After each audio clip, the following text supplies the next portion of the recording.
Before we get started, we have a few reminders and items to review. This project is funded under OJJDP under this award number shown here. Additionally, the opinions, findings, and conclusions or recommendations expressed are those of the authors and don't necessarily reflect the Department of Justice.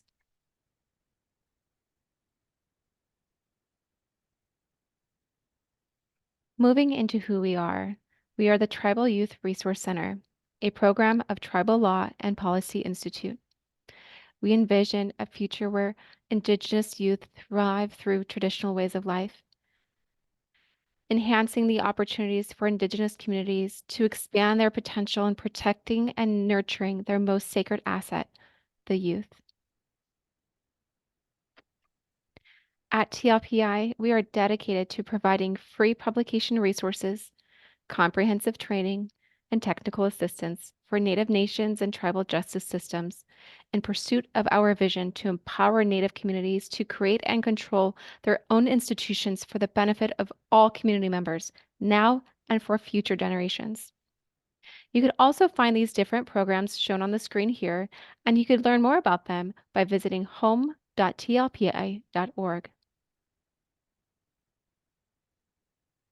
Now I would like to introduce you to our presenter of the day, Mr. Chris Cuestas. Go ahead, Chris. Well, first of all, thank you, Devin. That was amazingly beautiful. And I'm going to have to echo my colleagues' sentiments that was very encouraging and enriching for me to hear you sing, especially in your native language and the blessing that was bestowed from your voice and your words. So thank you so much. That was just great. My name is Chris Cuestas. I too am a TA for the Tribal Youth Resource Center under Tribal Law and Policy Institute.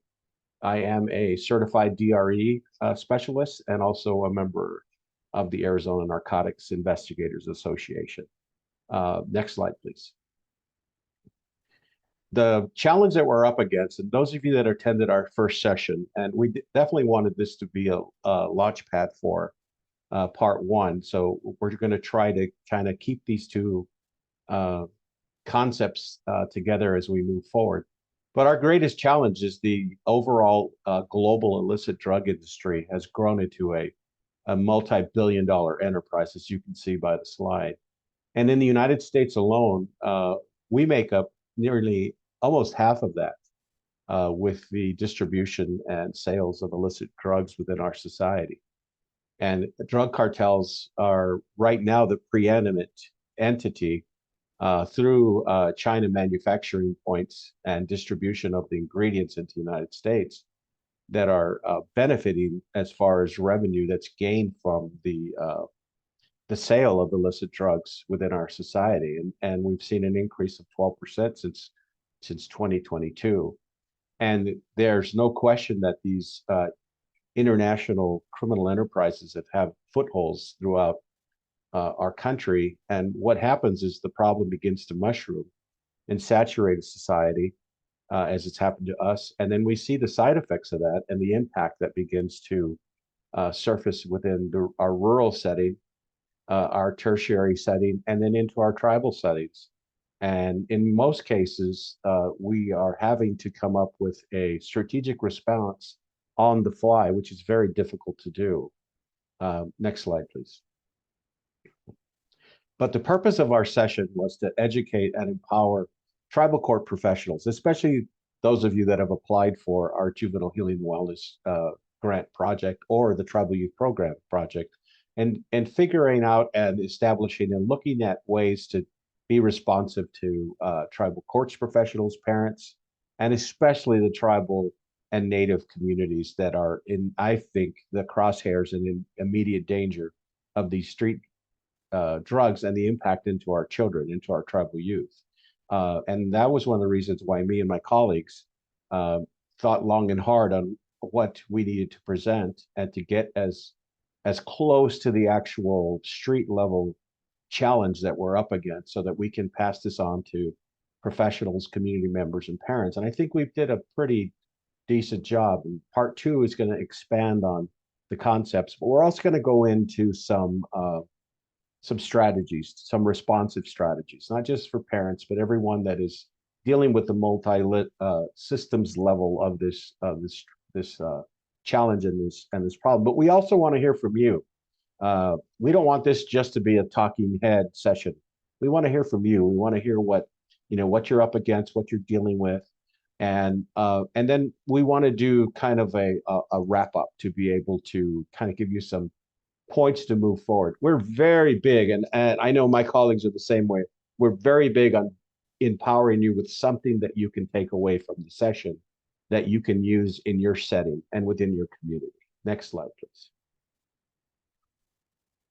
So if you remember the concepts we covered last part one, part two was going to step off into some of the other challenges that we're finding as well. Maybe not as heavy as the fentanyl issue, but we're going to be talking about MDMA or Molly's, if you will. We are also going to review and examine the challenge of chatter or wax, inhalants, which is still a challenge in multi-tribal settings, vaping and the use of THC in vaping, tianepine, which is called gas station heroin, and then how are some of these orders being made, the person-less purchases of narcotics, and how technology has stepped into the forefront to be able to make this easier for individuals to be able to identify, request, purchase, pay for, and accept product illicit drugs within their settings. Also, we want to look at some warning signs and indicators for young people that are engaging in some of those, or community members as well, that are engaging in some of those illicit drugs.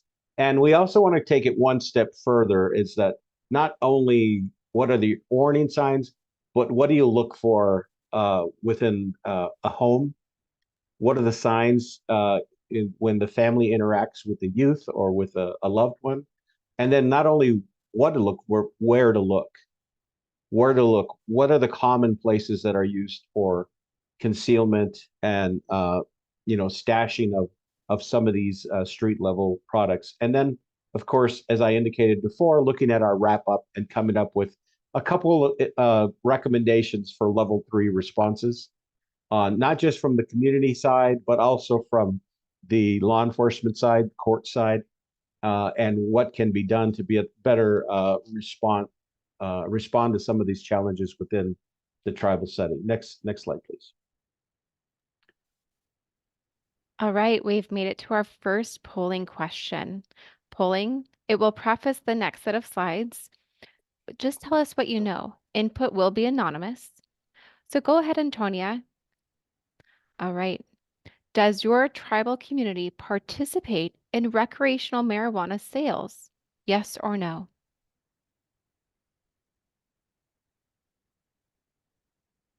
Does your tribal community participate in recreational marijuana sales?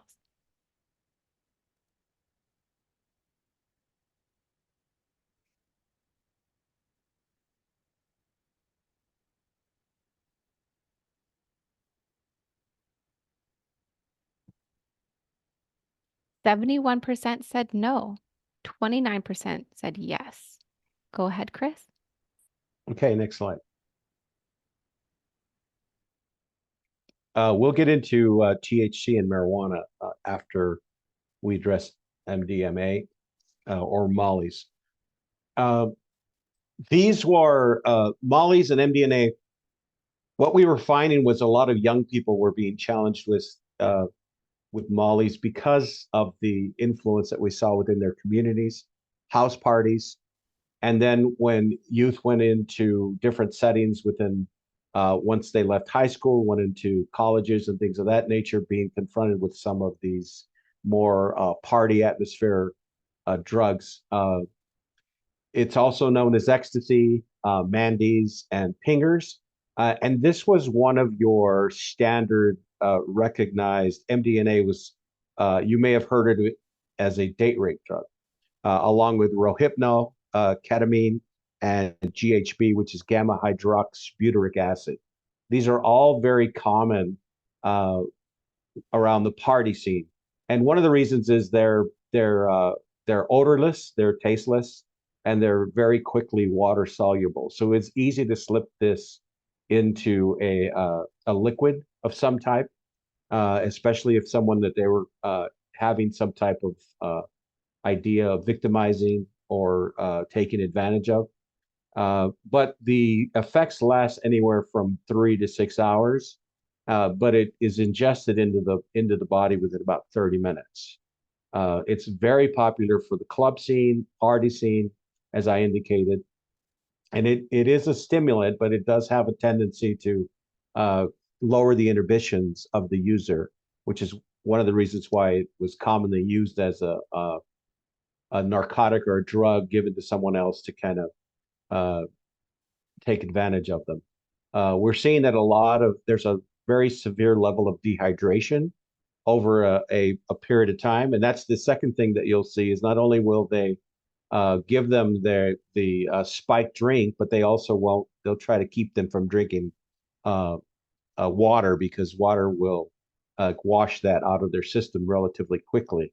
It increases the body temperature over a prolonged period of use, affects the kidneys. But it's a party drug. It creates euphoria, psychedelic visions, levels of different energy depending upon the enzymes of the individual and how it breaks down. Uh, One of the things that we're seeing is the washout period of mollies and some of these other date rape drugs usually is between 2 to 3 days. Uh, and then, but over a period of time, follicle test will see that lasts the trace amounts in of Molly and some of the other date rape drugs will stay within their hair follicles if there's a mechanism in place to test that up to 3 to 4 months. But Molly is still very popular. It's very potent. We're seeing a lot of people that are using that in the party scene and the club scene, raves as well, especially if youth attend a youth rave and you get around the mosh pit, you'll see it distributed by hand to other individuals that are just in that particular frame of mind, and to get young people to participate in whatever that type of behavior is at those specific locations. So Molly's still very prevalent, still very popular, and it's still considered one of the date break drugs, and it's ordered quite often in online and social media and phone apps very easily. And I'll show you when we get into that section of education. There is a Remember, we're going to use videos, but our videos are only meant to enhance the the subject that we're talking about and kind of expand the explanation and give you more insight. That they're short, they're specific, but they are also meant to enhance the drug that we're talking about. And I think we're up against our first video. Next slide, please. Yes.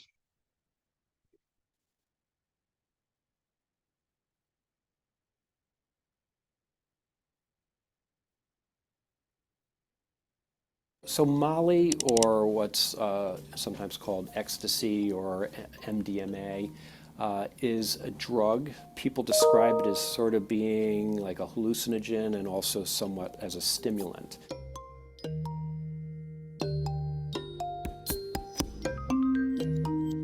It's a commonly abused drug in the club scene, party scenes, raves, electronic dance concerts. A couple of the problems that happen with the use of Molly and ecstasy, one is its use by people who are really unprepared for what the effects are. Maybe their experience of drug use creates sort of a panic attack for them. The other problem with it is, particularly in some of outdoor concerts when in the summertime, is that people can get really dehydrated and they can, develop cardiac problems, respiratory problems, and can really have a physical emergency. Molly will change how the brain functions and causes some structural changes in the brain functioning. And that's really true of just about any drug. Even less than daily heavy use will cause changes to the brain. So there's been some research that suggests that even casual, relatively controlled use of marijuana causes some changes in certain parts of the brain that you can notice on a scan. Even very strong structural changes in the brain may resolve themselves if someone completely stops using. After 3 months, the brain may return to its prior state. Thank you. Next slide, please. So Molly. We're here for number 2, polling. Again, it'll preface kind of next set of slides, tell us what you know so we could dive deeper into those slides and questions. Are recreational marijuana users participating in the following? Attempting to increase THC content, lacing marijuana, increase polysubstance? Yes, it is becoming a larger problem. No, or I'm not aware, I'm unsure. Are recreational marijuana users participating in the following?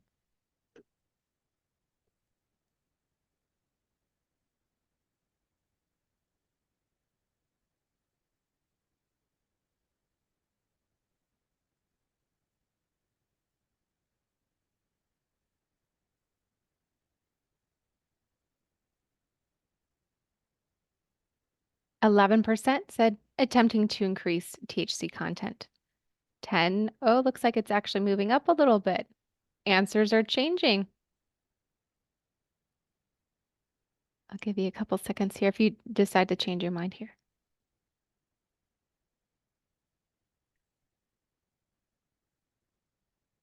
Okay, 13% says attempting to increase THC content. 9% says lacing marijuana or increase polysubstance. 39%, it's becoming a larger problem. 9% says no. And 30% says, I'm not sure, or I'm not aware, I'm unsure.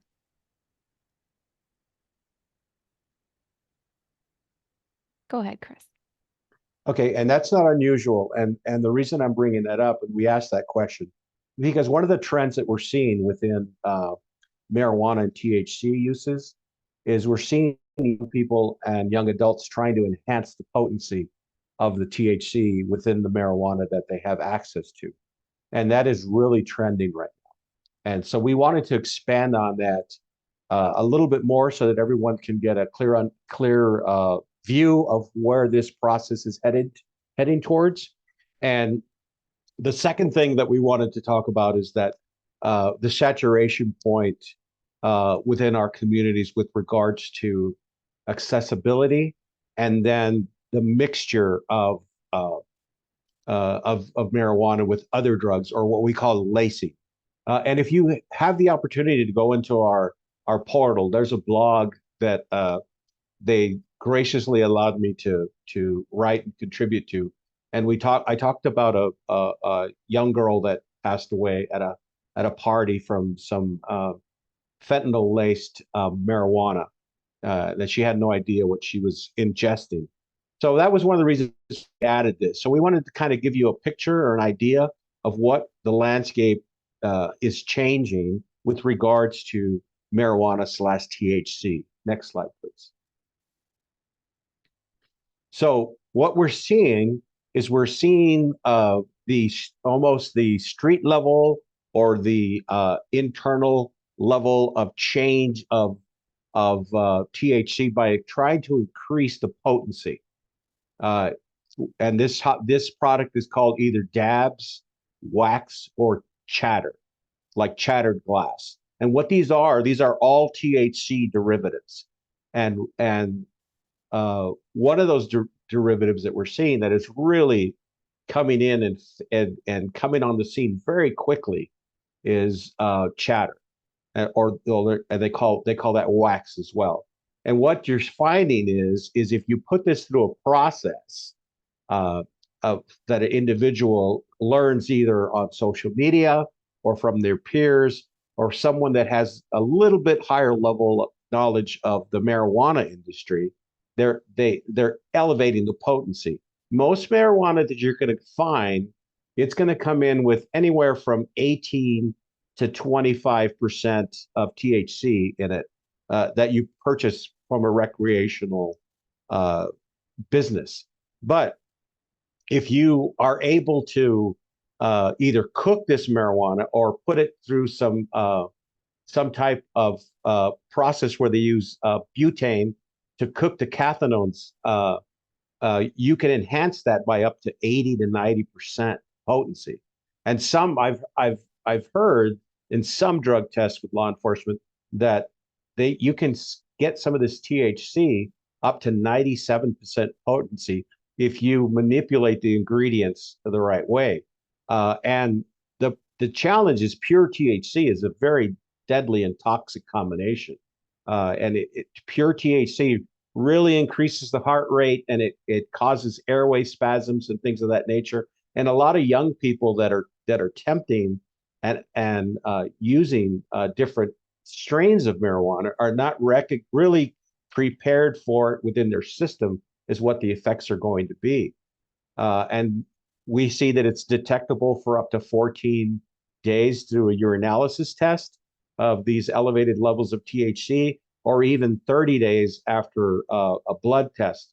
And we're seeing that dabs and chatter are basically taking over the marijuana scene for those that want that concentrated THC. And I was advised by some of my peers with Drug Enforcement Agency that 3 out of every 4 raids of drug houses, they're picking up chatter, wax, and dab. So it's real popular with young people to the point that they're trying to use it to smoke in a vaping or inhale in a vaping device, or smoke it in the mix of their regular marijuana. Because it's a raised level of THC, of course, the dollar amount goes up. So now you're looking at between $80 to $90 per gram. And if you're able to manufacture enough either in a lab or in a clandestine location, you can find that it's between 160 to 200,000 per kilo, and which is more than cocaine. But because of the popularity of it amongst the younger generation, the youth especially, there's a quick addiction to it because you're having an enhanced THC that comes into your bloodstream and really has these addictive side effects. And manufacturing it is, especially when you use butane, and you'll get an explanation of that process. Even people that are professionals that are manufacturing some of this BHO are actually having accidents to where the mix with the butane and the using of the cooking, and it's not so much of the cooking, it's the cool down process. The cool down process is where the accidents are taking place, especially with individuals that are lay chemists that are trying to enhance the level of THC in the marijuana. But it also does affect young people, and we're finding that there's been, according to the American Medical Association, we've seen a 400% increase in ER admissions for young people because of increased psychosis. Because think about it, you're going from anywhere from 18 to 25% purity of marijuana when you're smoking a cigarette, and then somebody gives you something that has 80 to 90% potency. It really affects a young person, especially in the developing brain. So let's take a look at this video, but it's something I think we need to really pay attention to, because we're seeing this trend really spike in our tribal settings. Next slide, please. I think it's a video. Yeah, it's a video on explaining what is chatter and how it's manufactured.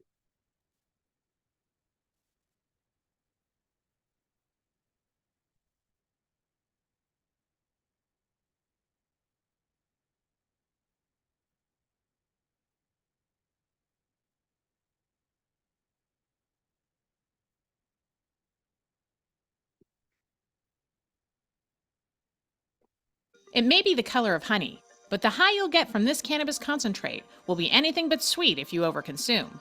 Shatter can contain 80 to 90% THC. But what is it, and how is it made? Find out on this episode of Weed Easy by The Growth Up. You might have heard of Shatter, a potent cannabis concentrate made from butane hash oil. It's one of the many forms of butane hash oil, or BHO, in league with wax and cannabis oil used in vapes. Shatter is the solidified, hardest form of BHO, earning its nickname because it's transparent and can shatter like glass. It's highly potent, containing 80 to 90% THC according to Health Canada, and its effects come on quickly and can last for several hours. For that reason, it takes far less shatter to get you high when compared to cannabis flower, which generally contains up to 30% THC. But how is shatter made, and how do you consume it? Firstly, shatter is made from the trichomes of the cannabis flower. Click the letter I in the top right corner of your screen to watch our video on trichomes and learn just how critical they are to your high. To make shatter, the trichomes of cannabis buds are separated from the flower using butane, an extremely flammable and dangerous gas. Once separated, the trichomes are collected and heated to remove the butane. The new substance is mixed to a creamier texture and then solidifies into shatter. Making shatter is very dangerous, and it's not recommended to do it at home. People have died or been seriously injured trying to create shatter, and this is definitely not something you should DIY. This is because making shatter or any other BHO involves using butane gas in the process. In the extraction process, butane gas becomes a liquid and then evaporates when heat is used to remove it from the concentrate. Since butane is heavier than oxygen, after it evaporates, it can fall to the floor, creating a very hazardous situation, especially over a hot stovetop. This is not the only risk when it comes to BHO, though. Any form of BHO, whether shatter or otherwise, is highly dangerous to consume orally. There's the real risk of poisoning here, so shatter and other BHOs shouldn't be made into edibles. That's because there's a possibility that not all the butane was removed when creating the BHO. With all that said, shatter can be a pleasantly potent concentrate if used correctly and with care. Shatter is consumed by heating it and then inhaling the smoke. You can consume shatter by adding a small piece of it to a pipe, bong, hash pipe, vaporizer, or dabbing rig. Be cautious with dabbing rigs, however, because they can reach temperatures as high as 400 degrees Celsius and should be handled with care. And keep in mind that while shatter can be vaped, it might be trickier to do so, and you might prefer vaping another type of BHO. Very potent and not for the faint of heart, shatter is one of many concentrates available from the cannabis plant, and likely better suited to more experienced users. Thanks for watching Weed Easy by The Growth Op. Subscribe to our channel for more cannabis content and hit the notification bell so you never miss an upload. Visit the Growth. Okay, so just a couple comments really quick, and if there's anything you have on the chat, please feel free. Here's the ambiguity of the cannabis industry, is that they are selling you the product as they're warning you, and they're also giving you the recipe of how to use this very dangerous process to enhance the THC within your the marijuana, the marijuana cathinone. And that's one of the issues with our young people. Is our young people will see a video like this and say, wow, I can go from 12-14% to 90. Let's try this. And obviously they're not chemists, which is why we're seeing some of these accidents and incidents take place with our young people, because they want to see whether it works and how it works. So that's really a challenge. But remember, once it's cooked, it looks like honey. Okay, so you will get either a soft, pliable, honey-like substance, and they'll usually put it in a piece of plastic or plastic bag because it won't adhere to the plastic. And then over the course of time, and when it's in the honey-looking state, it has to be vaped. You can't smoke it until it becomes the harder wax, glassy type of THC, and that will happen within a couple of days. So that's why you see young people vaping, because of course they're being impatient and they want to try it right away. So they'll try it in its pliable form, and then once it hardens into a glass, then that's when you'll see them try to smoke it. And unfortunately, the hazard or the danger is the use of chemicals, multi-chemicals within this recipe, and then subsequently the caution that's required in order to remove the butane from your, what you've manufactured within this little lab or on the stovetop. Because one of the challenges is that butane flames they have a consistency of heat, but stovetop flames do not. And young people that try these concoctions on stovetops, that's where you will see some of these accidents, low-level explosions, burns, and things of that nature. So remember, it starts off as a pliable, honey-looking substance, and you'll see that distributed within the community setting, parties, community events, schools, but it will look like almost like a waxy candy once it's hardened. And it'll get darker when it hardens. So if you have any questions, please enter that into the chat, and my colleagues will help us to get those out. But this is really important because it's trending. It's trending, and that's why we wanted to find out how is it trending more with tribes that are making the recreational marijuana available, or is it just an overall national concern or national trend? So, but it's something to keep tabs on within your community. If you do have the ability to capacity to survey your youth, that would be a good segment of questions to begin to ask our young people as to, what are you experiencing with regards to marijuana and THC, and how are your peers enhancing the THC content? Not to give them what the marijuana industry gives them, but just kind of find out where your tribal youth are at and how much influence it may have. So as I indicated, that is one of our trending challenges right now is the THC and increasing the capacity, and then using that product that they've manufactured in the home in a vaping device. And we'll get into vaping in a couple minutes here. So if we don't have anything do we have anything in the chat box, Ashley? Nothing in the chat box. I did just use the chat box to let people know they could raise their hand or use the chat box to ask a question or give a statement. We'd love to hear from you. Melanie actually asked, can these be found in a UA? Excellent question. And yes, you will get those elevated.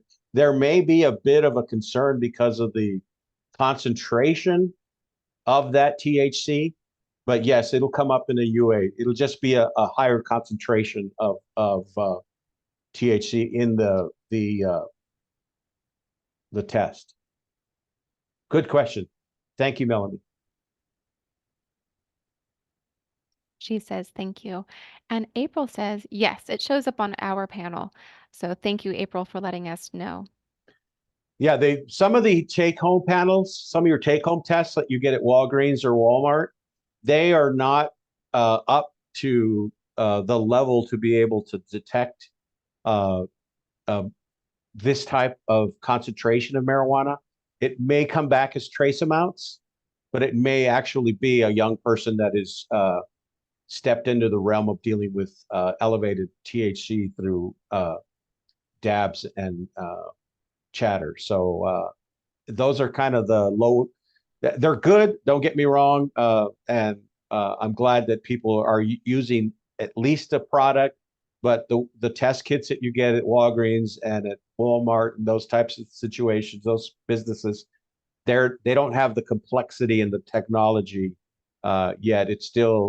They're probably a couple years behind, but it'll come soon enough. So they're mostly made to detect alcohol anyway, because that was the big challenge when the trend came out of testing our young people was what was being found.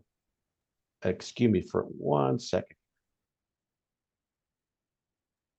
Okay, if there's nothing else, I'm sure my colleague will let us know. We're going to move into inhalants, nitrous, and creaming. And some of you are saying, what? Is this still a problem? Yes, it is. Good old hippie crack is what they call it. Whippets or nangs. And you'll see in the picture at the top of the screen, you'll see areas within the community where these little tubes are around. Those are CO2 capsules. Those CO2 capsules usually are used for BB guns, oftentimes for some hobby enthusiasts that you could use them for whatever uh, hobby you're working on, but it's forced inhalation of nitrous, and it's forced into the lungs and subsequently into the bloodstream. One of the things that you need to be aware of if a young person is inexperienced with nitrous, remember that nitrous is heavier than oxygen. So, and keep that in mind. And the way it works is you get that little nitrous CO2 capsule, you punch a hole in it, and you just put it in your mouth and allow it to come into your lung system. Now, here's the problem, ladies and gentlemen.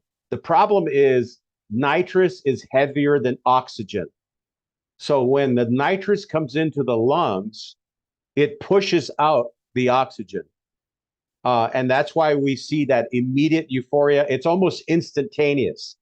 And then you have this almost hallucinogenic state. The problem is what happens to the lungs when oxygen is removed. For those of you that paid attention in your health class, it causes suffocation because there's no oxygen in your system. There's only for that short, immediate time, there's only nitrous. And that can create some real health challenges for young people that experiment and use nitrous. I live in a regular part of town by the University of Arizona, and I had the same picture there of CO2 capsules, everything all over the street. And there was these two young men that were just totally unconscious in the front seats of their car. And they were under the influence of that because it causes this side effect of extensive sleep. Just you are out. I mean, can't be moved. The blood pressure drops, heart rate drops, and it's almost as they're in this hypnotic state. But it's the influence of the nitrous within their blood system, in their bloodstream, and entering into their major organs. And these canisters, they range from about you can get 100 for $60 at a hobby shop.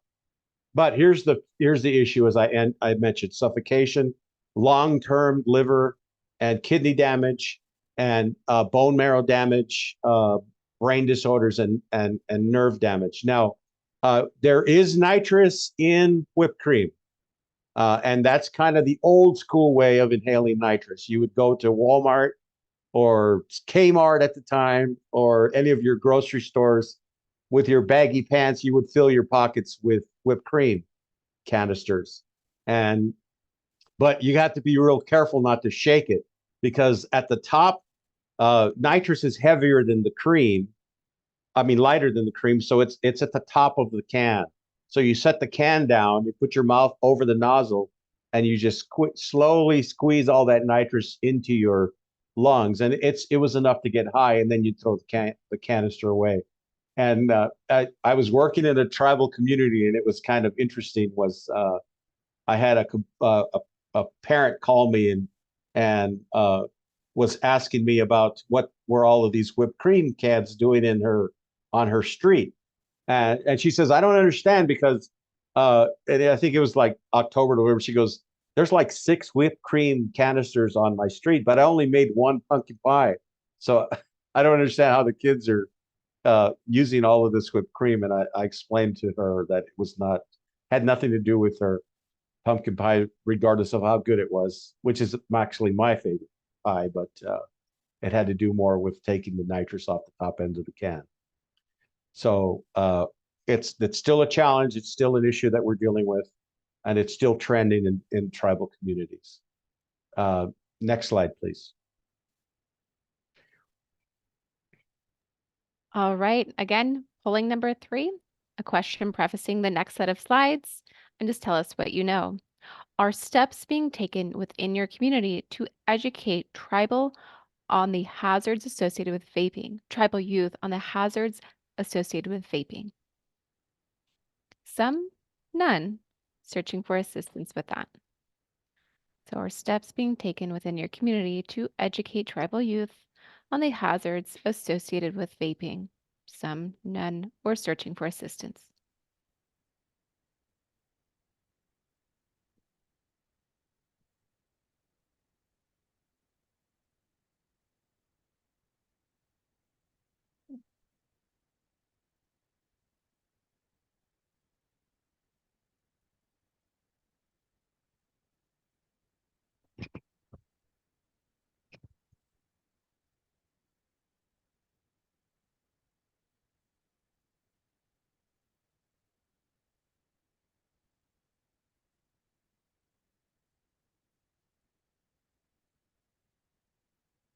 %68 said some. Some steps being taken to educate tribal youth. 18% said none, and 14% said searching for assistance with that. Go ahead, Chris. Okay, well, I'm very glad that communities are taking the lead with regards to educating our young people with the not only the vaping industry, but the hazards associated with vaping, because that is our topic 2 trending right now, is the use of vaping and vaping instruments, devices, and unfortunately, using the vaping device for the purposes of marijuana and THC ingestion. So, and again, we would be more than happy and privileged to be able to provide for you any type of associated training and support with our young people. This is one of the things that we need to get ahead of. Same with marijuana, and same as we recommended with part 1 with regards to fentanyl. Because in most cases, when you do have something that's as serious as fentanyl within a community setting, and you're dealing with the challenge of vaping, there's a tendency to compare and say, well, we have a vaping issue, but right now the deadly challenge is fentanyl. So you minimize the impact. But remember, we're talking about cycles of use of drugs within a youth setting. And once the fentanyl issue subsides, you're still going to have that vaping challenge to respond to. So it's best to invest in some level, form, shape, and style of education of our young people on the hazards associated with vaping. And we'll give you some insight on that during this particular section. So for those of you that are working on it, thank you. And for those of you that are searching, we'll be glad to be a service. And those of you that don't know, it's something that we need to respond to because it is trending. Next slide, please.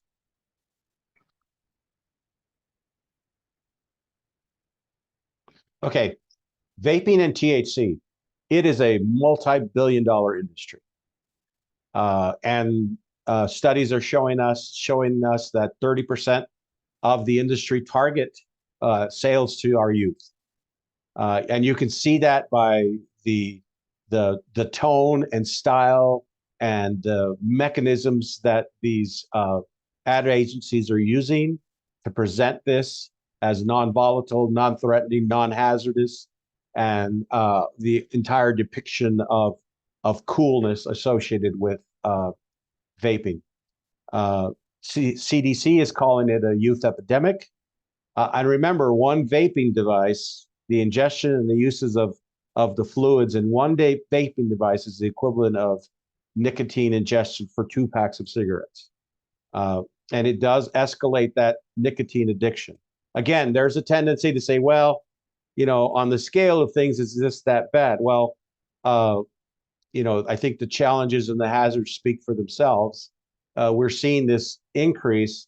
We've seen a 14.5% increase of vaping instruments and devices and chemicals and liquids for youth under 18, and a 46% increase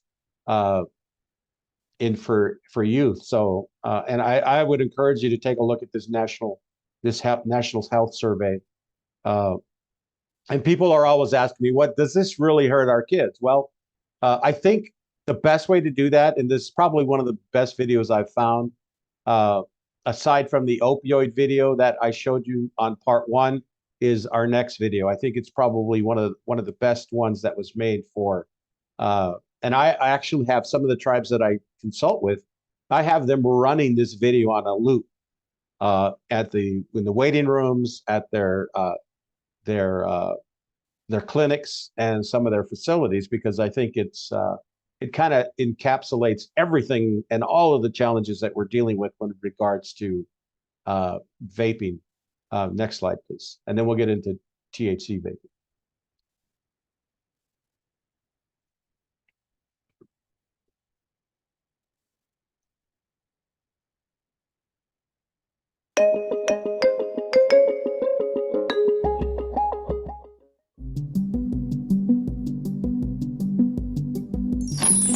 People have been smoking for at least 7,000 years, but it wasn't until the 1800s that cigarettes became the smoke of choice, after machines were developed to mass produce them. 200 years later, in 2003, the electronic cigarette was invented in China, and since then the use of e-cigarettes, also called vaping, has grown exponentially around the world. E-cigarettes are electronic devices that vaporize a flavored liquid.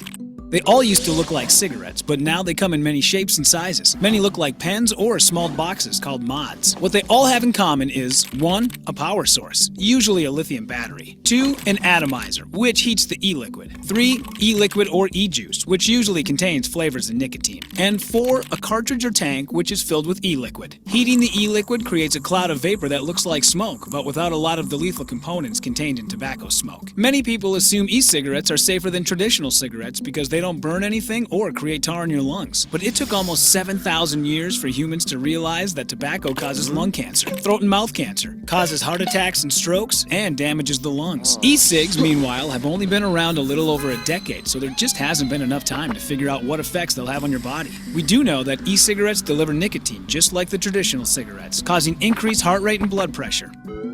Nicotine also has powerful effects on the brain. It releases rewarding neurotransmitters in the brain, like dopamine, and changes brain chemistry. It is a stimulant, making people feel more alert, but when it goes away, people crave it even more. It can interfere with the body's own natural ability to make dopamine, and soon the user needs nicotine just to feel normal. The developing brain of teenagers is the most vulnerable to these effects. The powerful addictive nature of nicotine is so high that it's comparable to heroin and cocaine. Besides nicotine, e-cigarettes contain chemical solvents. When heated very high by some of the new e-cigarette devices, these solvents can be transformed into formaldehyde, which is a carcinogen. It causes cancer. These observations are concerning, but we really do not know what the long-term effects from inhaling these chemicals into your lungs will be. E-cigs contain many other chemicals to generate enticing flavors. In fact, there are almost 8,000 different flavors available today, so we don't know very much about many of them. We do know that some of the butter flavorings contain diacetyl, which is famous for causing popcorn lung. Popcorn lung is a disease called bronchiolitis obliterans, which is basically an irreversible scarring and destruction of the delicate lung tissue that can kill you. Strawberry and other healthy-sounding fruit flavors have been found to be cytotoxic and potentially cancer-causing as well. Vaping devices, or specifically the lithium batteries inside them, may explode unpredictably. Although uncommon, this happens frequently enough that e-cigarettes have been banned from luggage on airplanes. Unpredictable explosions have occurred in people's faces and mouths and resulted in serious injuries, including blindness. With these potential risks of e-cigarettes, the addictive nicotine, the exploding batteries, the carcinogenic liquids, why would any company want you to use them?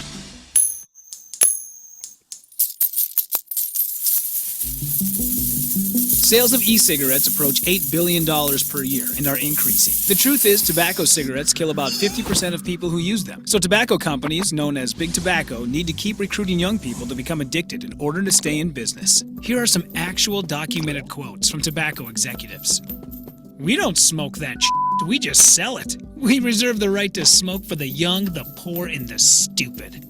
The base of our business is the high school student. The fragile self-image of the young person needs all the support it can get. Smoking may appear to enhance that self-image. Studies show that when people start to smoke in their teens, they become addicted and stay smokers as they grow older. Even those who swear they will never become addicted. Many of the same strategies that Big Tobacco used to hook your grandparents into smoking tobacco cigarettes have simply been modified and are being used today with an e-cig in place of a tobacco cig." E-cigarettes come in candy and dessert flavors like Skittles, gummy bears, and vanilla cupcake, directly aimed at teens. Ads always show thin, beautiful people vaping. Even the strategic use of humor is being successfully used to get customers on their side. The bottom line is that we are all faced with important personal choices every day. We don't yet know everything we need to know to make informed decisions about many things. But we can resist being manipulated. Take your time when making your own personal decisions. It can make all the difference.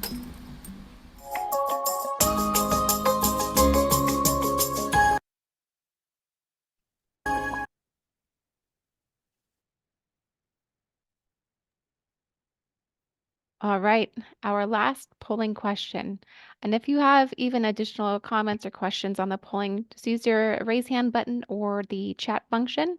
So go ahead, polling number 4. Are businesses that sell vaping products and recreational marijuana posting or advising on associated hazards and health implications? Are businesses that sell vaping products and recreational marijuana posting or advising on associated hazard and health implications? Some, none, not addressed.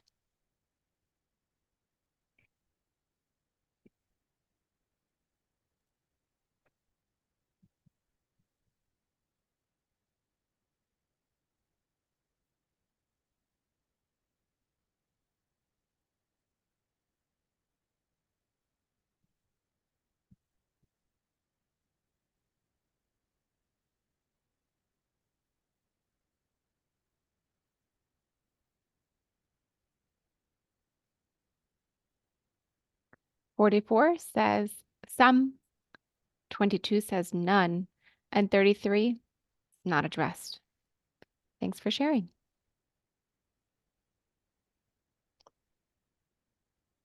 Go ahead. That's really good to know, and thank you so much for participating in our polls. And what we're looking at is the dilemma that's created by revenue and profit that's experienced as a result of a trending item. And I think what happens with a lot of communities is they get support within that setting for sales, but don't realize the health implications that are being passed on by the product that's being distributed, and secondarily, how that product that's being distributed is going to saturate the next generation of potential users. So I just want to say one thing before we go on with regards to the video. Please figure out a way to use that video and the one on opioids, whether it's through your program or putting it into your response plan or some of your education pieces with school setting or as they come into your programs, just to keep that information at the forefront, because I think it's really, really important. And it's not because we have anything against the industry. That's not the point. The point is that this is the subsequent impact to our loved ones and to our next generation. Next slide, please. Okay, vaping and THC. A lot of people have been asking me questions about, well, are we beginning to use THC on these vaping devices? And here's your answer. The concept is called greening out.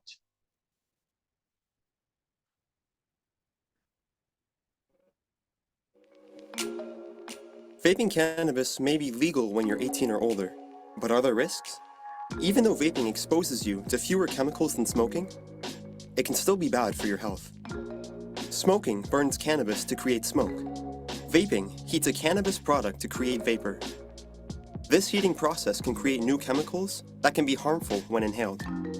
They can even hurt your lungs. Some vaping products have high levels of THC, which can increase the risk of greening out. This happens when you take more cannabis than your body can handle. Greening out can cause you to feel nauseous, confused, and anxious. High levels of THC can also lead to your body becoming dependent on cannabis. Using cannabis every day, or almost every day, has been linked to changes in the brain and problems with attention and memory. This may also lead to mental health issues, like anxiety and depression, and can even make them worse. We don't yet know all the long-term effects of vaping cannabis, but we do know that it comes with health risks for your physical and mental health.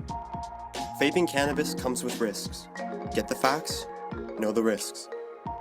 For more information, visit ccsa.ca/cannabis. Thank you. Yeah, we had to go to Canada to get that one, get that answer. Tianepine, what they call gas station heroin. And we had to make an educated guess on popularity because it was either Tianepine or Kratom, because those are two of the substances that are trending in tribal communities, and Tianepine ended up being the one that was most prevalent. It's used specifically and on the market as a dietary supplement. But it does have some medicinal use to treat depression and anxiety and its original form, which is Stabilon.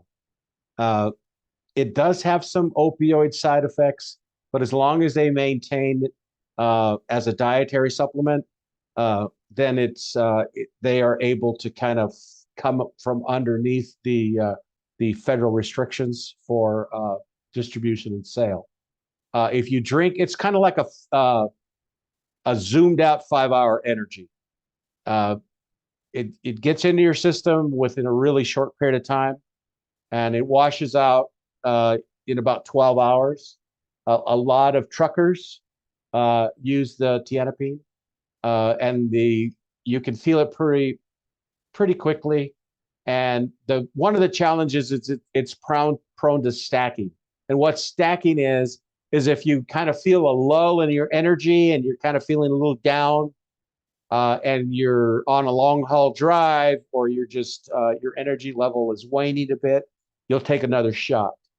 And prolonged use of that and continuous shots of Tianepine causes nausea, hot headaches. It does create some hypertension, of course, because it makes the heart beat faster.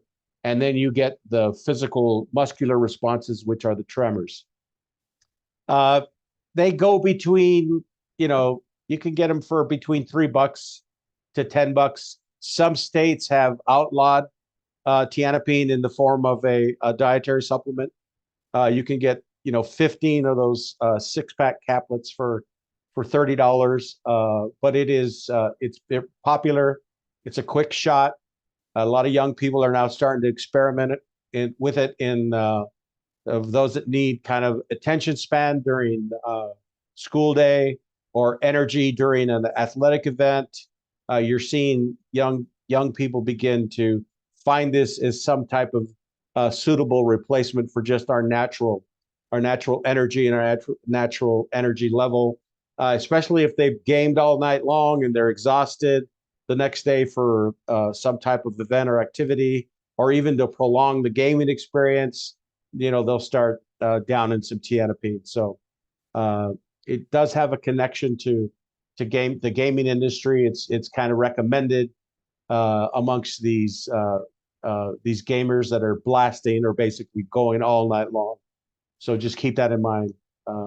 And we'll give you a couple of really quick videos on Tianepine. Kids call it GSH. That's what they call it. GSH. Can you find some GSH for me? What store is selling GSH? What gas station can I find it at? Next slide, please.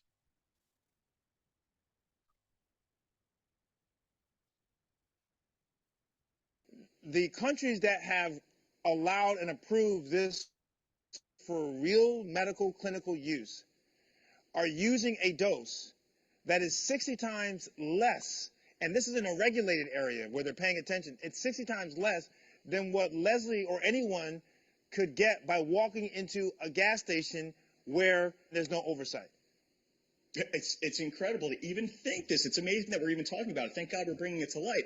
And listen, look, let's not forget that when you activate that opioid receptor in your brain with an opiate agonist, which is what this is at high doses, you decrease respiratory drive, which means you're basically telling your brain you don't need to breathe. Right. You're increasing your blood pressure. Your heart rate can become irregular. People go into comas. People even, unfortunately, have passed away, like in the story that Leslie pointed out. So this is really, really something that has to be taken seriously. And we saw where the gentleman had a whole bag of bottles that he had taken in just 6 weeks alone, by the way. He was saying how awful the withdrawal is from this. He had taken this to help get him off of opioids. He starts taking tianeptine, and he says the withdrawal from that is worse than it was from the opioids.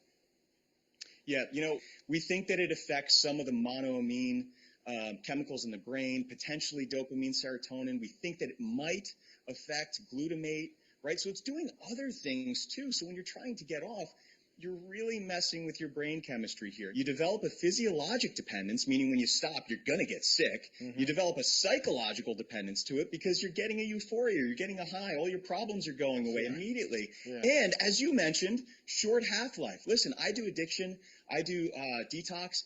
Anything with a short half-life is always a red flag, like, wow, that's going to leave your body super fast, and you're going to need more real quick, or you're going to get sick. Wow. Well, Dr. Squirtelli, I got to tell you, this is really eye-opening to me. I'd never heard of it. Who knows how many names, by the way, it's being sold under. I'm hoping that someone sees this show, a congressman, a politician, somebody who can say something needs to be done about this. So thank you, as always, for weighing in with all your wisdoms. Always great to be here. All right, man. We reached out to the Council for Responsible Nutrition that represents the dietary supplement industry.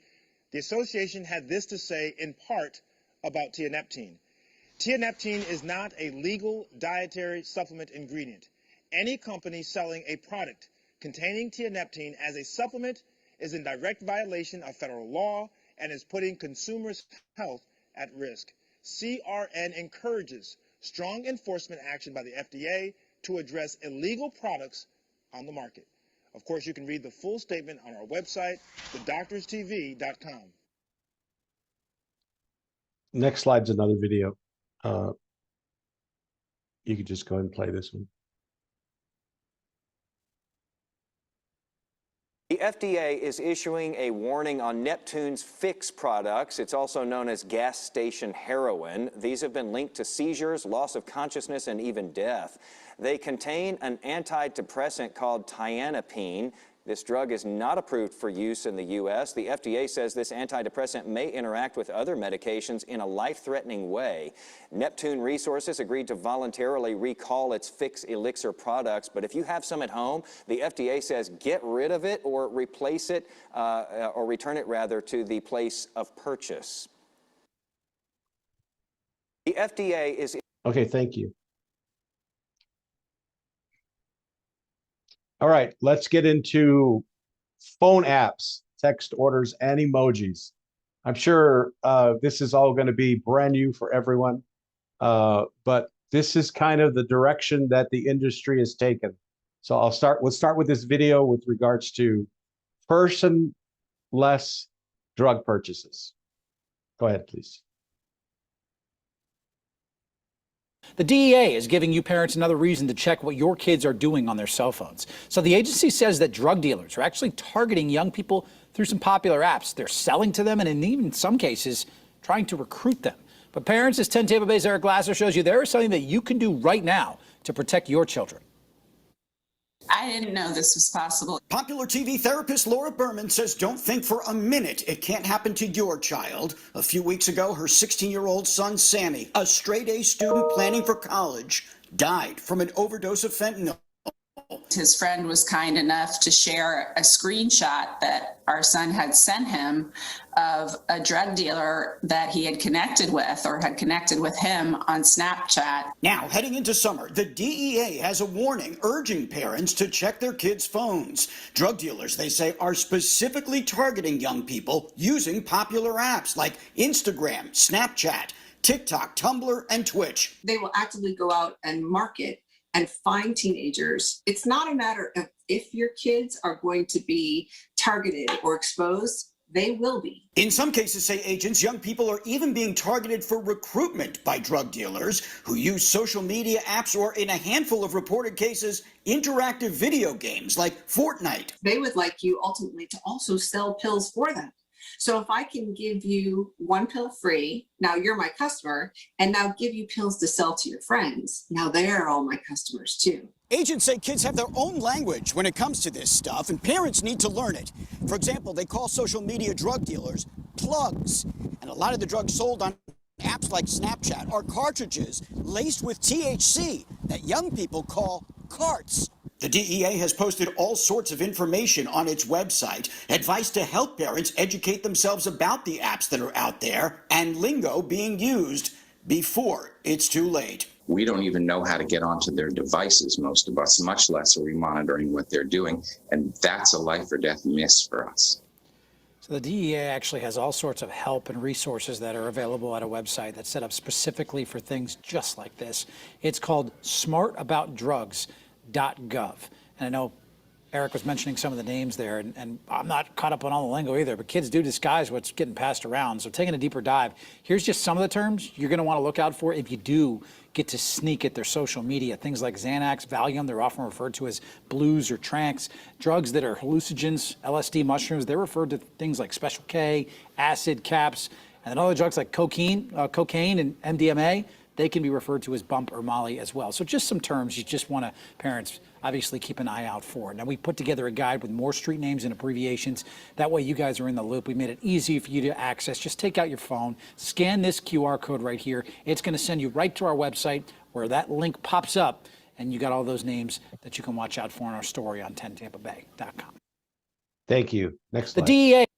Okay, and we do have the and we can upload it to the portal, but we do have the 15 most often used apps for street drug sales. So let's get into some of the recognition. You already have the first answer to the test, which, what do you call a drug dealer? Well, the drug dealer is basically a plug or a hook. So the plug is the connection. So they're trying to find an individual, or if they have a peer that knows of a plug, they'll either connect the phones or send them a text or send them a plug that they know. And the next step is I'm looking for a plug and I want to hook up for drug sale. So it'll be plug hook. That's your intro. Plug hook intro. Next slide. Now you have to identify what you want. And fentanyl, of course, is known by, it's called the death drug. That's what kids refer to it. So you'll see the skull and crossbone or the deceased emoji. Methamphetamines, they call it Super T, Ice, Diamond, 8-Ball, Rocket, because of its quick ascension to getting high. So it's the drug of choice that they're looking for. Bud would be marijuana, whatever emoji they can find that depicts marijuana. So it's hook, a connection, the drug of choice. Next slide through, please. And if you're looking for a party drug or something that they want to obtain when they go out with their friends, of course, party drugs are called Mollies, Droolies, Skittles, party candies, mind effers. It depends on the potency that they want. So those are all emojis used to identify the drug that they want to purchase. So the next thing would be, next slide would be, and we'll show you this all together, identifying additionally some of the other drug of choice, prescription drugs, oxys or heroin. They'll either use the emoji of pills, the opioid flower, the heroin flower, potency level, and syrup coating, or it's also called, kids call it Serple, S-U-R-P-L-E, Serple. And that's usually coating that's mixed into some type of associated drink like Gatorade or Powerade. Of course, the price is a little bit different. So you identify your drug of choice. Next slide. And then you press send. So this is what it looks like. Hook me up with some methamphetamines. I want high potency, send.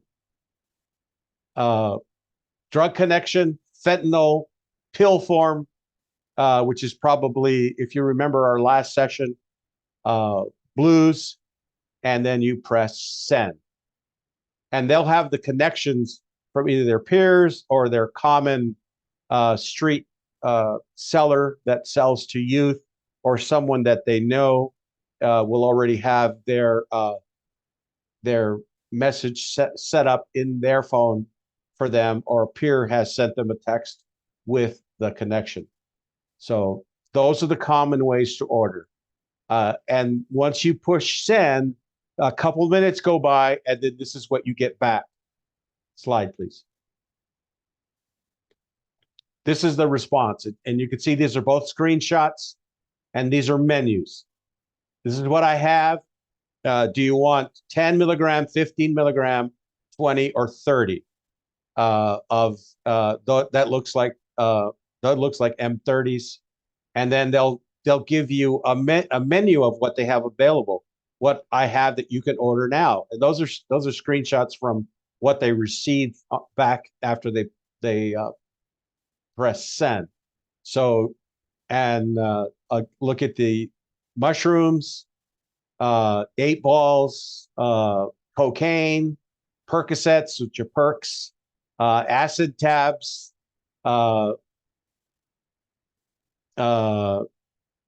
Stizzy pods is basically another ecstasy. Sour mooch is basically a sour stimulant, a lower grade stimulant. Xanax, $10 each.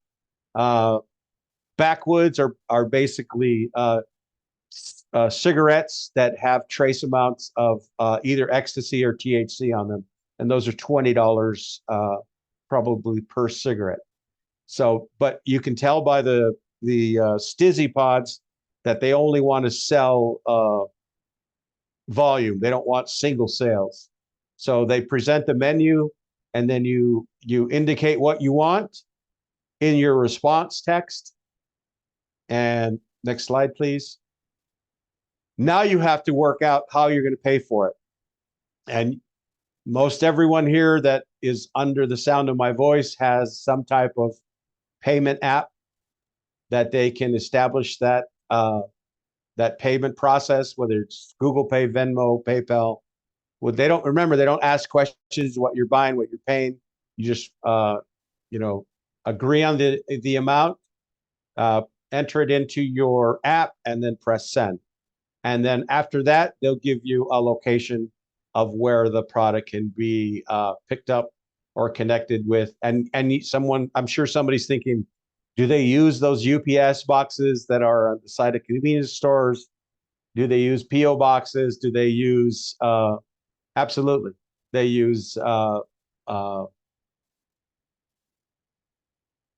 Amazon delivery boxes. Absolutely. Next slide. So with that information, this is your test to graduate from the session, today's session. So we're going to open your chat here. Okay, so what does this person want? We got to do this quick. What does this person want? What are they ordering? Obviously, I'll give you a test to question one. The point one is they want to get hooked up. So what do they want to get hooked up with? Come on, we know you're awake. What do they want to get hooked up with?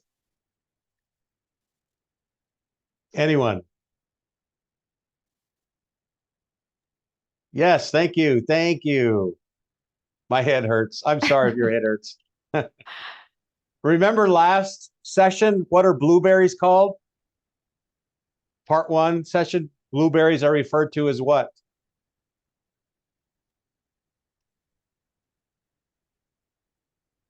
Fentanyl, thank you.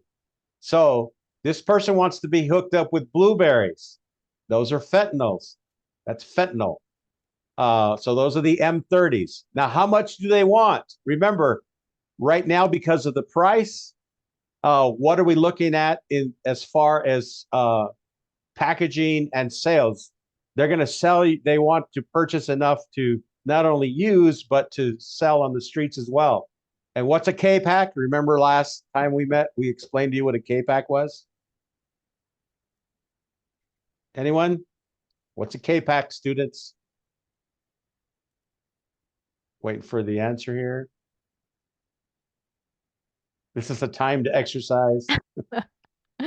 Someone says, I missed the first I session. missed the first section. Oh, Can I'm I watch sorry. that Yes, we'll make sure that everybody has Yes. part one and part two. A K-pack is 1,000 pills. So this person wants 1,000 pills of M30 fentanyl. Plus, what else do they want to purchase? A gun, a handgun. Thank you. Now, how is this purchase going to take place? The next, our next icon that's shown on the screen. How are they going to make this purchase? Through what? And I must admit, yes, thank you, Jen. Thank you, Aaron. Thank you, everyone. I threw this in as a trick. They're going to be making the purchase on their gaming device. On their gaming device. And you're thinking, they can do that? And they said, yes, you can. You can use your gaming device to make these purchases and in the chat portion of your gaming device. How are they going to pay? And I see that our good friend and participant, Mr. Paul Herrera, thank you for attending. They're going to pay with Bitcoin. And how will you be able to find me? What game are we going to be on? We're going to be on Minecraft. And who am I in Minecraft? When you get to that game, who am I on Minecraft?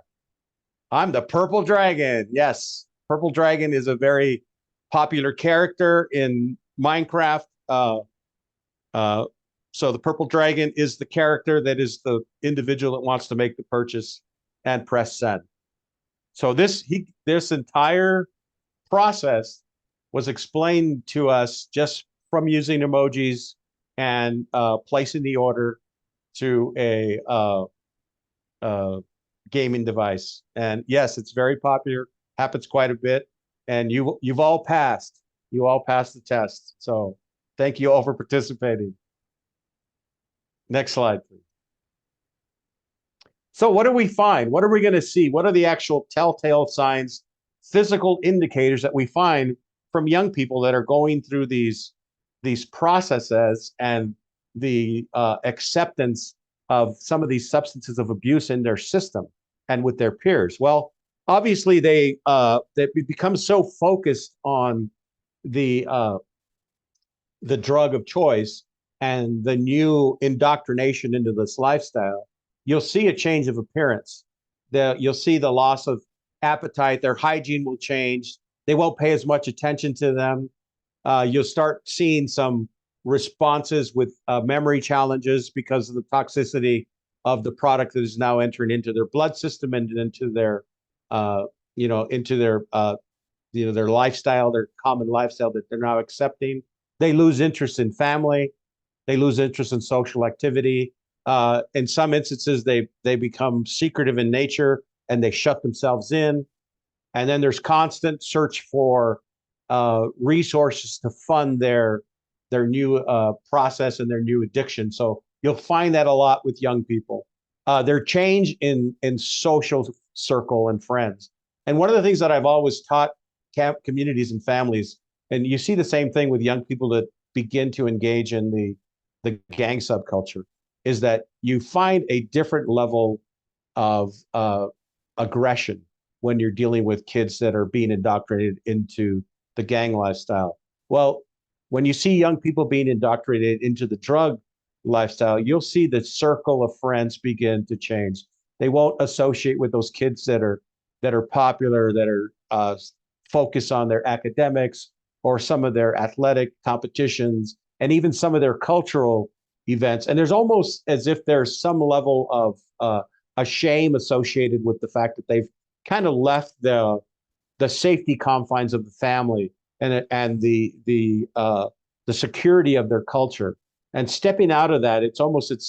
They sense a betrayal. So you'll see a different peer group that they begin to associate with, and then their attitudes begin to change, and they assume the attitudes of the peers that they're associating with. And that's one of the things that I talk to parents often about when it comes to kids involved with drugs and gangs, is that their circle of influence is so important. It's essential for them, because once they leave that peer group that they're comfortable with, and you get involved with these individuals that have negative attributes and that have aggressive tendencies, A young person does never revert to their age. They always will continue to mature. So once you lose that age of innocence, you don't get it back. And that's one of the sad things, is that you'll see that attitude change with the structure and leadership of the family. You'll see that attitude change with the structure and leadership of the school and the educational setting that they're in. You'll see lapses in attendance and focus in the classroom, and you'll see more aggressive outbursts because they're trying to keep secret this new lifestyle that they're entertaining, and they don't want anyone questioning them because their friends don't want to be sought out. They don't want anyone to find out what pathway they're on. And you'll see highs and lows in behavior dependent upon their usage and the substance that they're experimenting with. And then you find associated health issues because of the toxicity of that it is becoming their body is transitioning towards. And then depending upon the drug again and the circle of law enforcement and friends associated with law and order, they're going to start being paranoid. So these are kind of telltale signs. And one of the things that I encourage participants, don't wait until you get all of these, combinations of these identifiers is enough to begin to ask pointed questions and show a care and concern. And especially if you know this youth and they're a family member or there's someone that you've had contact with before, there's a subtle change taking place here. It's not inappropriate to begin to question those issues and have concerns about them and letting them know that. I've seen some things change in your life and in your behaviors and in your friends that you're hanging out with. And is that something that you're intentionally doing? You feel good about that? And how's your health? But that's the big thing, adults and parents and community members, is don't be afraid to ask questions. Don't be afraid to show them that you care. And don't be afraid to refer them into some of the community-based programs, including Juvenile Healing and Wellness Court or Tribal Youth Program. Because we have mechanisms in place where we can screen young people and put them through these processes and see what they're dealing with, what they're responding to. Some of them may just be responding to tragedy within their community, within their setting, within their families, and they're turning to substances of abuse because they don't know how to cope. Or they may be dealing with some behavioral mental health issues and don't know where the outlets are to get that support or assistance. So it's been well known and chronicled throughout our society is that if you stay inebriated, you don't have to deal with some of the social issues or behavioral health issues. You just it's a way to kind of insulate yourself from having to deal with personal challenges. So we need to get involved with our young people when we start seeing some of these changes. Don't wait until it's too late. And don't wait until there's a criminal charge in place. There doesn't have to be a criminal charge. There doesn't have to be a petition. And they don't have to be into one of our systems in order for us to be responsive to some of these ongoing changes and indicators. Next slide, please. So what do you begin to look for? Go ahead and play the video, please.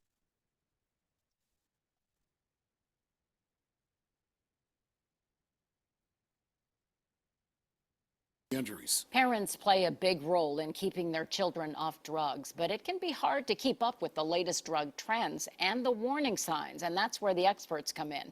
NBC4's Olivia Fecto has more tonight on the latest warning signs parents need to keep an eye out for in this new year of 2017. Yeah, Colleen, with so much out there to know and to worry about, experts say staying educated and keeping an open line of communication with young people can be key. At first glance, this table is full of ordinary objects, but look closer and you'll see some oddities, like alcohol hidden inside this book. We have a lot of kids coming to school with drugs and alcohol. Some of the concealed things that we learned about today, they're hiding in water bottles and things that we don't really think about. After 2 years as a high school counselor, Alexandria Nicole is still surprised at how big of a problem alcohol and drugs can be in schools. As addiction continues to plague Ohio, OSU's College of Social Work is educating the public and people who work with kids on how to help.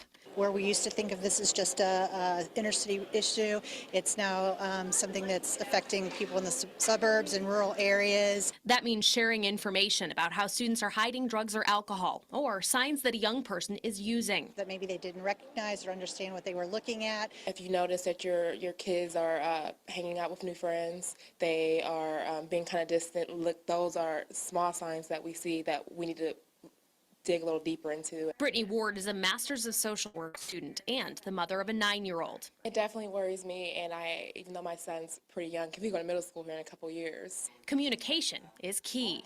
I think a lot of kids hold back and they don't want to talk to their parents, but that relationship needs to be open. The College of Social Work says it is planning another conference just like this one for the fall, hoping to keep people up to date on what to watch out for and how to help those battling addiction. Reporting live in the studio, Olivia Fecto, NBC4. Injuries.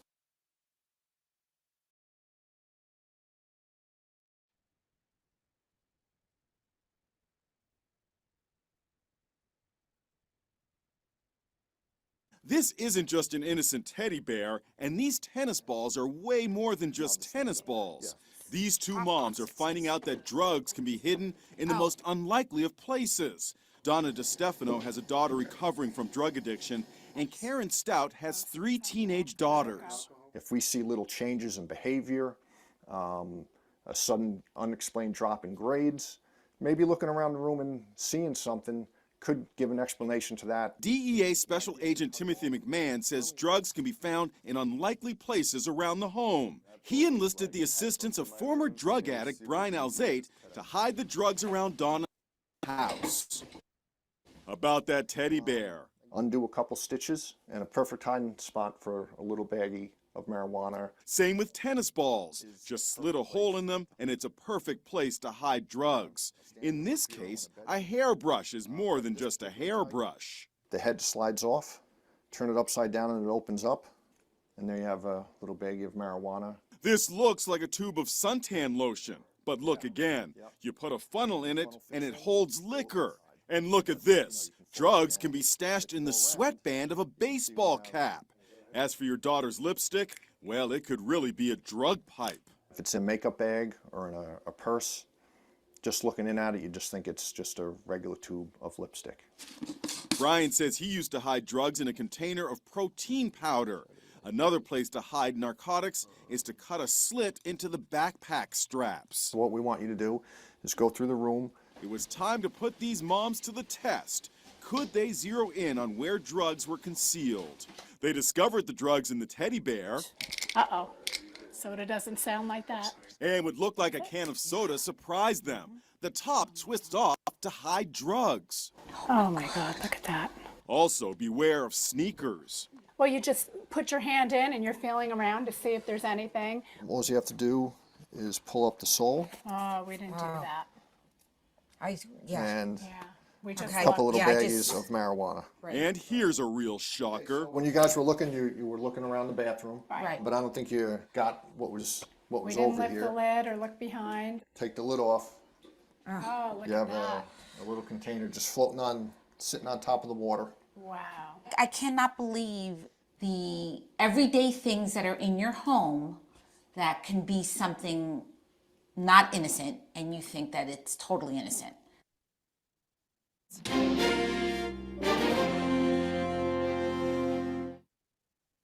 Okay, so level 2 response, points of emphasis that we want to discuss.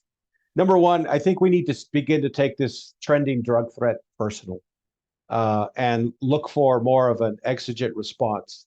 There are some tribal communities that are declaring states of emergency and what's associated with that. There are tribal communities as well that are passing tribal resolutions to enhance some of their responses and look for additional resources that they can obtain quickly. I do also know that many of the tribes are in line because of the opioid settlement that came from the Sackler case. Uh, so we cannot take no for an answer anymore within our communities. We have to be able to be responsive to that setting that we're in.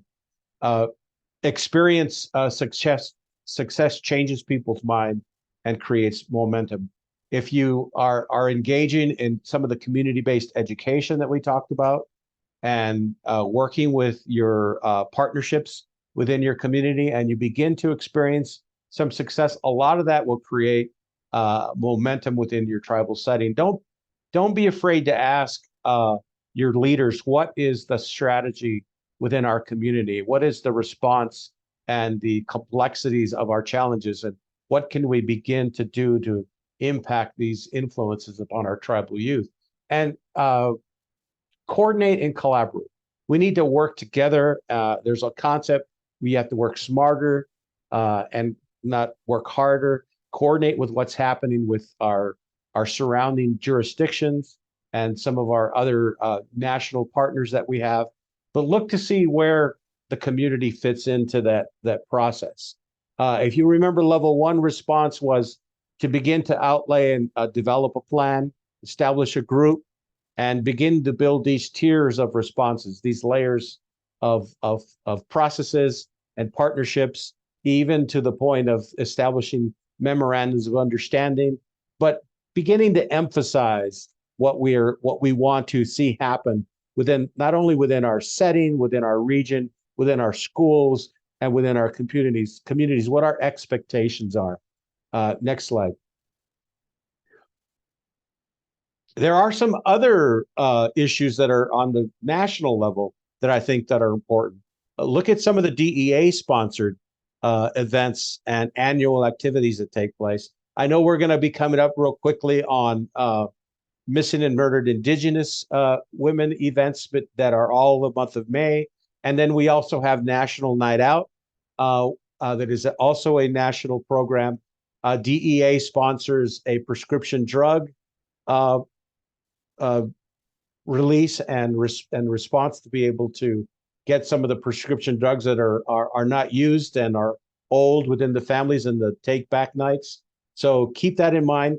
Also look at some of the HIDA. Is your region or is your community within proximity of a HIDA group? And what HIDA is, it's a high intensity drug trafficking area. Are you connected to a HIDA?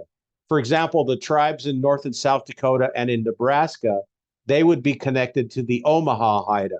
And what that is it's a group of law enforcement agencies that address drug issues within a region. And they also they not only do suppression, they do some prevention events and some community events as well. But research that information. There's another national drug initiative that's called JCNTF. I didn't list it here for some reason, but it's called Joint Counter Narcotics Task Force, which is enlisting the National Guard within that region to begin to address some of the drug challenges, either through suppression or interdiction. One of the strategies that I was involved with several years ago was called NAGI. And what NAGI is Native American Drug and Gang Initiative. And what that was developing an investigative task force within multiple tribal jurisdictions using JCNTF, Joint Counter Narcotics Task Force, which was a National Guard program in partnership of doing interdiction and tribal suppression activities and investigations only. Each tribe would assign an investigator to the NAGI task force, and they would systematically look at all of the drug activities, the trafficking, the connection to some of the cartels, some of the interdiction routes that were in place and that were in play within that region, and they would investigate those and prosecute them on the federal level. And the good thing about NAGI was the tribes pooled their resources, assigned 2 investigators per tribe, and they would only work tribal investigative cases, and they would be assigned to a U.S. attorney. The tribes would seek out the resources and the funds in the form of either a justice grant or there's a Burns grant, or there's a National Institute of Justice grant, and we'll highlight all those on our portal and in our chats, so that you're aware of what some of those responses are. But it was really, and it still is, probably a landmark strategy in Wisconsin, the tribal NAJI, and that's 5 jurisdictions, 5 tribal jurisdictions that operate that NAJI group. Community-based task force, and that's a grassroots community-based strategy to not only recognize what your priorities are, but what goals you want to achieve within that setting, and what you can bring in on the short term, but also with some long-range planning. And one of those long-range strategies is Drug-Free Communities program. That's probably one of the best programs available for activities, for seasonal activities for youth, to kind of insulate them from any of the negativity and drug-related actions within that setting. And from the last time I checked, there was very few tribal partnerships under the Drug-Free Communities program. And I'll give you one of the key components is you have to have a collaborative within that community, and that collaborative has to be functioning for at least 7 months before you can apply for the Drug-Free Communities program. And I don't think that's changed, but that's one of the reasons why you want to develop a community-based task force. So once you do that, you begin to research funding opportunities to do seasonal programming, some prevention, intervention support, things of that nature, and also connect yourself to some of the local and regional drug summits. I know that in the state of Washington, one of the communities I'm working with, whenever there's a regional summit, we always try to send people to as well, just to find out what's going on and what's available to not only the region, but for the tribal community as well. And expansion of the Partnerships for Drug-Free Alliance. You will still find a number of resources and services and opportunities under the alliance and under the strategy. It's just getting yourself connected to them, getting your community connected to them, and look for opportunities as to where you can expand your footprint with regards to drug reduction and prevention and intervention as well. So again, we will post these, and if you're interested, you can have a copy of this training. And then do we have another slide?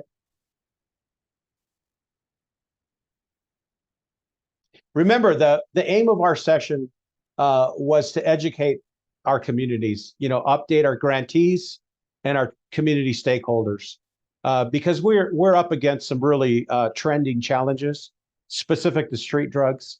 And we also want to empower communities by looking at some techniques and strategies, and not only being used by the perpetrators, but also how we can be responsive to those. And I think we've tried to accomplish as much of that as possible. Your input was great to hear. We want to know more from you in any venue we can, and we want to aid you in being able to deliver more specific, target-specific intervention and support for your communities and for our grantee partners as well, our cohorts. At any time, feel free to reach out and give us some requests. We do have a chat question. Yes, there was an anonymous Q&A, and the question was, the video contained language that is not commonly used, like drug addict. What work have you done around humanizing language, the stigmatization language, etc.?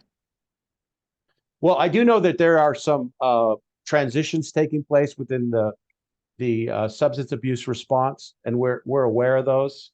And unfortunately, because these are trending, a lot of what you get from some of the federal entities, like the Drug Enforcement Agency and some of the law enforcement agencies, they're so entrenched in interdiction and suppression.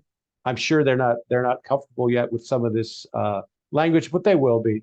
And there's nothing wrong with being able to soften the response with communities and with young people. And I agree with that. That's good input. And obviously it's something that we have to keep note on with regards what we're doing and what we can do a better job in delivering. So thank you for that question.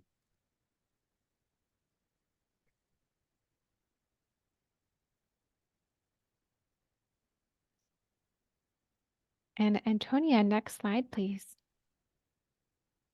All right, we did want to talk about some of the resources and references. You could find more about this information going to Centers for Disease Control and Prevention, Office of National Drug Control Policy, SAMHSA, U.S. Customs and Border Protection, and U.S. Naval Forces Central Command. So how drugs may be getting into the country, you could read on statistics, and also just some of the implications to health. And when we send this PowerPoint out, you could also click on those links embedded in this PowerPoint. Next slide, please. Also, we would love for you to continue today's discussion in the grantee portal forum. You all should have had access, or the grantees should have access to the grantee portal. And when you log in, you can actually post questions into the forum so you can connect with other cohorts alike and follow up with some of the commentary with Chris. You could also email us if you have specific questions at tribalyouth@tlpi.org. And Mr. Herrera says, Chris, thank you for all you do and all around Indian country and more. Next slide, please. And Janae also says, great question and great response. So now we'll be doing an evaluation. This is not polling. This will tell us, provides overall opinion for content improvement, tells us how we did as presenters, and it's always anonymous. So go ahead and take the evaluation, and then we'll be closing.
All right, thank you everyone for taking the evaluation, letting us know ways we can improve. Also, thank you, Miranda, for being here and April for being here. I also just dropped part 1 into the chat. It is on YouTube, so you could find this record and all the other OLAs, online learning events, on YouTube and our portal, along by visiting tribalyouth.org. So now we've come to our time in closing in a good way, and thank you. I just want to give a generous, heartfelt thank you to Chris for teaching us about these things and how we could keep our next generation and our youth today safe from these things in our communities, right? How to have these conversations, what to look for. So the prevention and intervention efforts. So Chris, I just appreciate you. And my time in Alaska, I've learned a few words. And in Yupik, you may know kind of a thank you translation. It means koyana. Koyana to me is gratitude. So more than just thank you. So Chris, Koyana. And thank you for being here today. You can visit us at tribalyouth.org to find, again, all of these resources, the recordings and links to these presentations, PowerPoints, and other strategic planning documents as you navigate your juvenile healing to wellness courts and programs. And for everyone serving youth, thank you for doing the good work that matters.